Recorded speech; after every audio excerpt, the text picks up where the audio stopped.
We are anonymous. When criminals have the power of government on their side, there is no stopping them. History shows the only way of altering these familiar reigns of terror is stealing the government back from them by any means necessary. No matter how much blood may be spilled, it will be far less than simply letting the tyrants have their way. But rousing the public to action does not seem like a viable course, judging by the traditional level of apathy and pathological attention to meaningless trivia that afflicts most citizens of this decaying republic. We are good little slaves. One by one we keep falling asleep and forgetting what has happened as recently as yesterday, how we ignored one atrocity after another until eventually, the random reaper comes round to us when we cry out our last lie. I didn't know. We scream, when in actuality we did but ignored our wishful thinking impulse to do something about it. The general run of humans would rather have everything done for them and luxuriate in leisurely splendor than build their own lives and take pride in their modest accomplishments. This way lies totalitarianism. It is how the modern mind, lured off kilter by its addictions and compulsions, has slid into totalitarianism without really noticing. Today the government says anything it wants without regard to the simple facts right before our eyes. Time reveals lethal lies. It is universally acknowledged that the war in Iraq was a fraud, based on lies. It was about stealing Iraq's oil and keeping all of Israel's neighbors in a state of chaotic disarray. Therefore, all the actions which have taken place during the 27-year-long decimation of that country were not acts of war. They were crimes. Premeditated crimes. Capital crimes.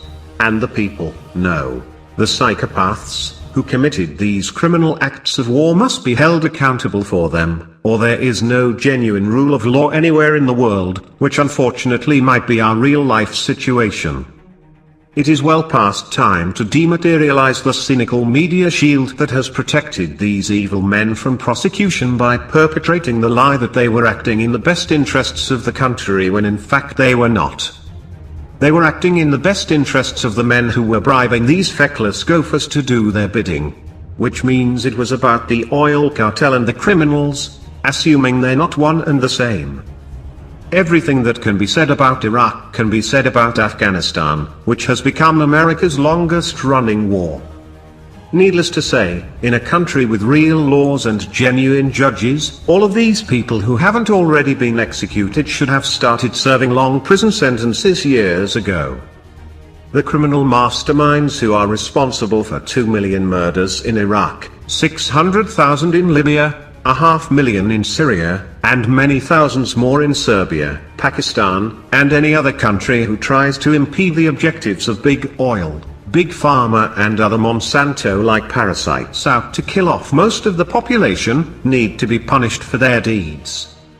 Needless to say, in a country with real laws and genuine judges, all of these people who haven't already been executed should have started serving long prison sentences years ago. It's impossible to have a good government when it is being run by criminals, and worse than that, by criminals who are not Americans, yet control America. Typically, down through history, the people who commit crimes like this and take over countries by their perfidy, example, Nathan Rothschild taking control of England's finances after the Battle of Waterloo, are never apprehended. Because once you gain control of a nation's media apparatus you can pretty much commit any crime you want and get away with it. This is the story of at least the last 5 American presidents, who all got very rich from executing the policies of the very rich against the very poor, and lying about just about everything they did. This is really the whole story of American history. Down through the history of the past 400 years, the usurpers and the assassins have always been corrupted criminals, successfully robbing countries while defaming and murdering true patriots trying in vain to save their homelands. When corrupted criminals get control of a society they kill off the opposition, save for those they can utilize as slaves. The number one object lesson is perhaps the old Soviet Union. a hellhole death trap in which Ale Khan Solzhenitsyn an estimated 66 million non-Jews were murdered in the USSR between 1917 and 1953. Murdered by corrupted criminals. I always wondered about why America backed the Soviet Union instead of Germany in World War II, but that was before I learned that the United States is totally controlled by corrupted criminals, on all levels. This is something Hitler never learned, apparently.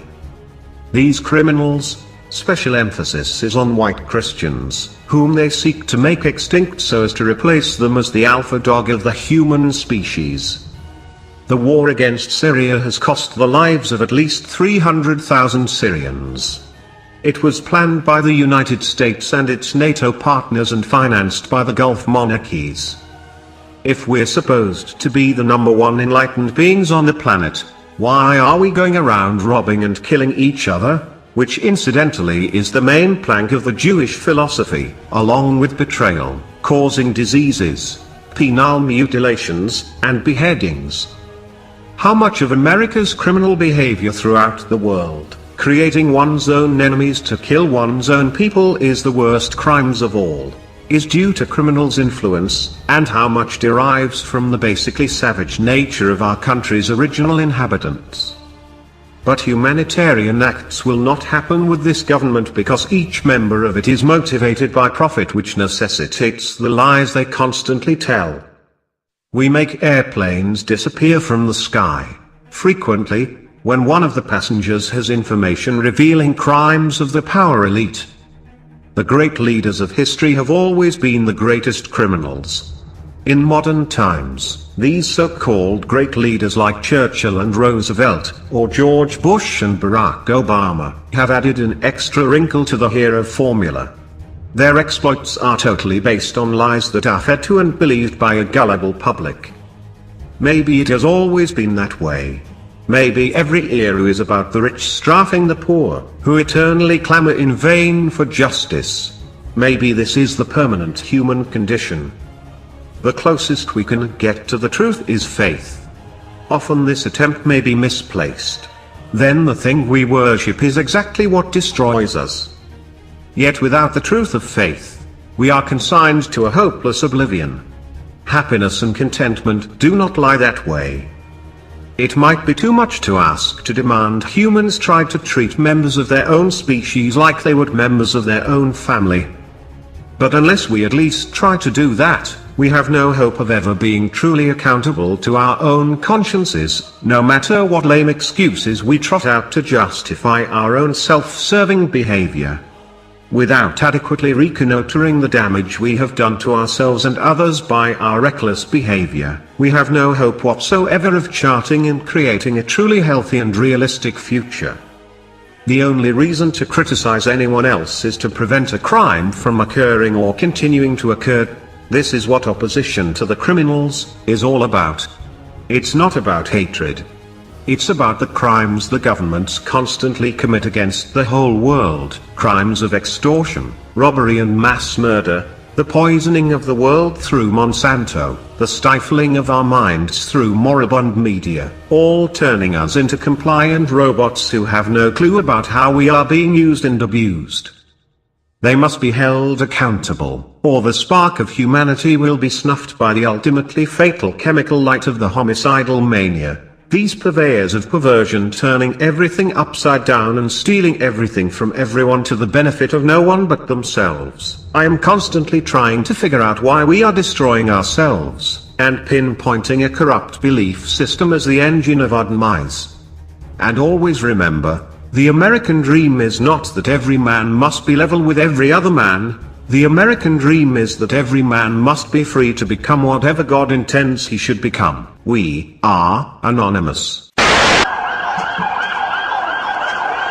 A gun and suicide bomb attack on Istanbul's Ataturk International Airport has killed 36 people and injured more than 140.